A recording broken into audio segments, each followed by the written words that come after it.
मैं हूं मासूम हैदर। इस वीडियो में मैं आपको बताने वाला हूं shortcuts for MD CAT. Video start करने से पहले आप मेरे चैनल को सब्सक्राइब कर दें, बेल आइकॉन को प्रेस करें ताकि मेरी नई आने वाली वीडियोस का नोटिफिकेशन आपको मिल सके। तो स्टार्ट करते हैं शॉर्टकट्स। आज मैं आपको शॉर्टकट बताने वाला हूँ फ्रॉम डॉपलर इफेक्ट। अब डॉपलर इफेक्ट से कुछ कैलकुलेशन ऐसी होती हैं जो करना थोड़ा डिफिकल्ट है, वैसे उन पर ज़रा टाइम ज़्यादा लगता है। आप शॉर्टकट से ईजी वे में उसको कर सकते हैं। तो क्वेश्चन क्या है, with what velocity an observer should move towards a stationary source so that the apparent frequency become 3 times than the normal frequency. सबसे पहले आपने क्वेश्चन को सोचना है और देखना है कि डॉपलर इफेक्ट का कौन सा केस है। फाइंड क्या करना है, वेलोसिटी फाइंड करनी है, with what velocity an observer should move. और इसमें जो अपेरेंट फ्रीक्वेंसी बताई गई है वो नॉर्मल फ्रीक्वेंसी का कितना टाइम बताई गई है, 3 टाइम्स देन द नॉर्मल। अब आपको पता है कि जब ये उसने कहा है कि सोर्स ऑब्जर्वर मूव कर रहा है सोर्स की तरफ, जब सोर्स हो स्टेशनरी ऑब्जर्वर उसकी तरफ मूव करे तो ये केस बनता है फर्स्ट। तो ये डॉपलर इफेक्ट का फर्स्ट केस का एमसीक्यू है। तो अब आपने इसके लिए जो मैंने शॉर्टकट बनाया वो क्या है कि जो ऑब्जर्वर की वेलोसिटी होगी new that is equal to n-1 time of the velocity of the sound. अब ये n क्या है ये मैं आपको बताता हूँ। पहले जनरल फार्मूले में इसको पुट करके सॉल्व करते हैं, देखते हैं कितना टाइम लगता है, फिर मैं आपको इजी वे में शॉर्टकट से बता देता हूँ। तो अब first case of the Doppler effect है, उसमें जो अपेरेंट फ्रीक्वेंसी बनती थी वो क्या था, उसका formula f' is equal to v plus u over v. अब यहाँ पर ये u क्या चीज़ है, ये हमारे पास है वेलोसिटी ऑफ द ऑब्जर्वर, जिस वेलोसिटी के साथ ऑब्जर्वर मूव करता है। क्योंकि जब ऑब्जर्वर इस केस में क्या था, ऑब्जर्वर मूव करेगा स्टेशनरी सोर्स की तरफ, तो ये वेलोसिटी ऑफ साउंड थी जो कि सोर्स ऑफ साउंड खड़ा है।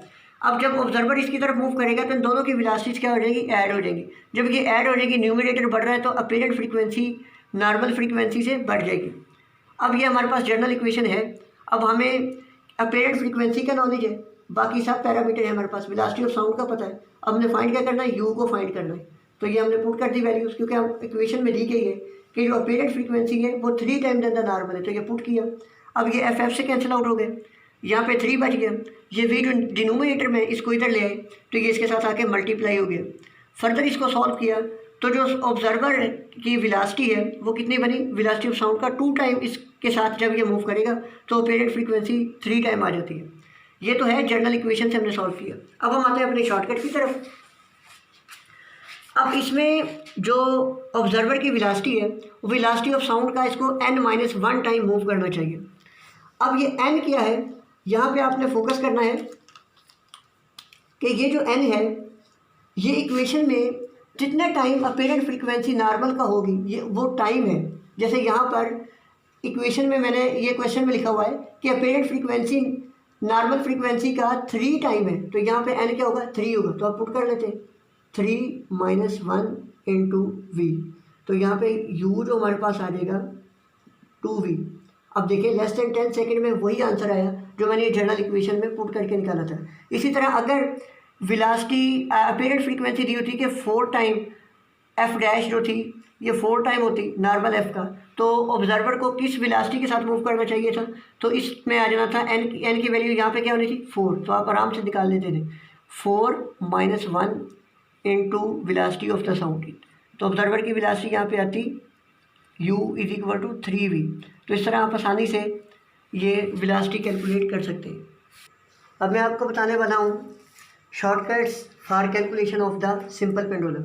अब कुछ क्वेश्चन ऐसे होते हैं जो सिंपल पेंडुलम से आते हैं जिनकी कैलकुलेशन थोड़ी सी लेंथी होती है, उनके लिए शॉर्टकट्स देखते हैं। तो क्वेश्चन है, the length of a pendulum whose time period is equal to 1 second is equal to what. Shortcut इस तरह के क्वेश्चन का मैंने जो बनाया है L is equal to T²/4। यहाँ पे जो T है ये क्या है, ये है टाइम पीरियड, ये आपने याद रखना है। T क्या है, टाइम पीरियड है। तो यहाँ पे उसने पूछा क्या है, लेंथ पूछी है। तो पहले हम जनरल इक्वेशन से ड्राइव करते हैं कि लेंथ को कैसे निकालना है और कैसे कैलकुलेट करते हैं, देखते हैं कितना टाइम लगता है, फिर मैं शॉर्टकट से आपको कैलकुलेट कर देता हूँ। तो आपको पता है कि सिंपल पेंडुलम के टाइम पीरियड का फार्मूला क्या होता है, T is equal to 2πL/g²। अब अगर हमने L यहाँ से फाइंड करना है, क्योंकि हमारी रिक्वायरमेंट क्या है L, तो हम क्या करेंगे, दोनों तरफ स्क्वायर लिया, इसको सॉल्व किया और L के लिए जो हमारे पास फार्मूला बन गया है gt²/4π²।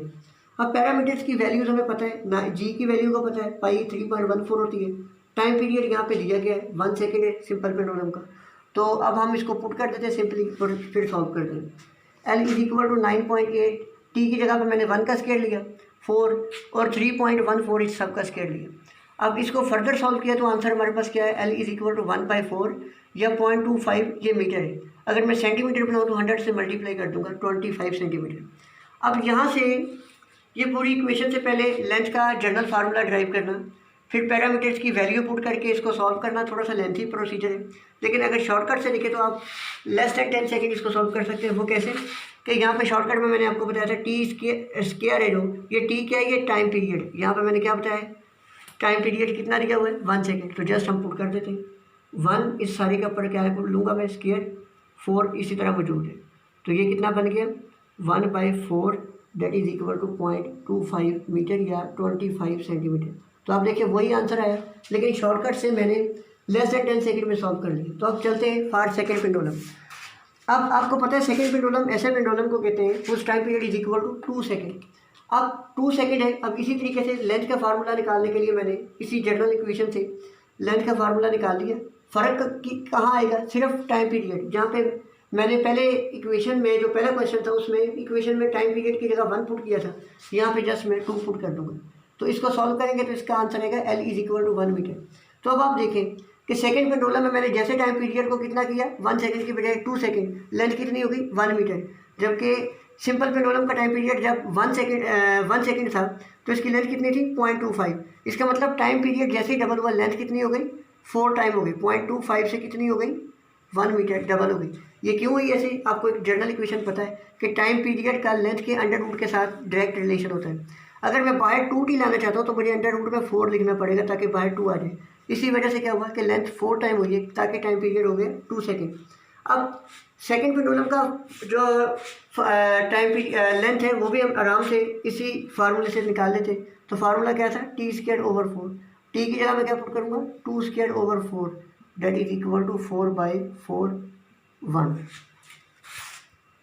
अब मैं आपको कैलकुलेशंस के शॉर्टकट्स बताने वाला हूँ। कुछ क्वेश्चंस आते हैं काइनेटिक एनर्जी के जनरल फार्मूले को अगर हम देखें ना तो काइनेटिक एनर्जी के इंक्रीज़ और डिक्रीज़ वेलोसिटी में चेंज के साथ वो पूछता है, तो इस तरह की कैलकुलेशन डिफ़िकल्ट हो जाती हैं। तो इसका एक क्वेश्चन मैंने बनाया और उसका शॉर्टकट्स बनाया है, वो आप देख लें कि if the initial velocity of an object is v and kinetic energy is ½ mv²। जब उसकी वेलोसिटी v है तो kinetic energy ½ mv²। If velocity is increase to 200% of the initial velocity. अब इनिशियल वेलोसिटी में 200% वेलोसिटी और add कर दी है तो increase in the kinetic energy will be. तो अब हमने ये बताना है कि काइनेटिक एनर्जी में डेफिनेटली क्योंकि वेलोसिटी बड़ी इंक्रीज होगी, कितनी इंक्रीज होगी।